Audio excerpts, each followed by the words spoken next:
గెలికింది మీరు కాబట్టి సమాధానం చెప్పాలి. మీరు బైబిల్లో మనుషులు వాళ్ళు నీలాగా నాలాగా అన్నం తిని చచ్చిపోయారు, దేవుడుగా దేవతలుగా.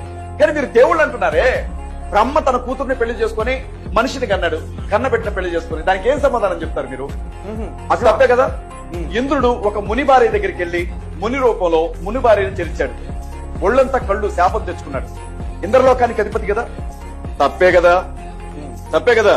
నది పక్కన స్నానం చేస్తున్నటువంటి మునీశ్వరుల భార్యల దగ్గరికి వెళ్లి శరీరం మీద ఉండే బట్టలు తీసి శివుడు నాట్యం చేశాడు. మునీశ్వరులు వచ్చి మా భార్యలకి నువ్వు అంగాన్ని చూపిస్తావా అని చెప్పి నీ లింగం తెగిపడుతుంది అని అన్నారు. మరి తప్పే కదా, అతను చేసింది తప్పే కదా. శివుడు విష్ణువు ఇద్దరు ఒకరి మీద, శివునికి విష్ణువు మీద ఉన్న మోహిని రూపంలో ఉన్నప్పుడు ఆయన కలిగినటువంటి ఆ కోరికను బట్టి అయ్యప్ప పుట్టాడు కదా. హరిహర స్తుతులు అంటారు కదా. హరి అంటే విష్ణువు, హరుడు అంటే శివుడు. శివునికి విష్ణువుకి ఇద్దరు మగాళ్ళకి ఇంకొక మగాడు పుట్టాడు అని అంటే మరి తప్పే కదా. మరి అడగరా?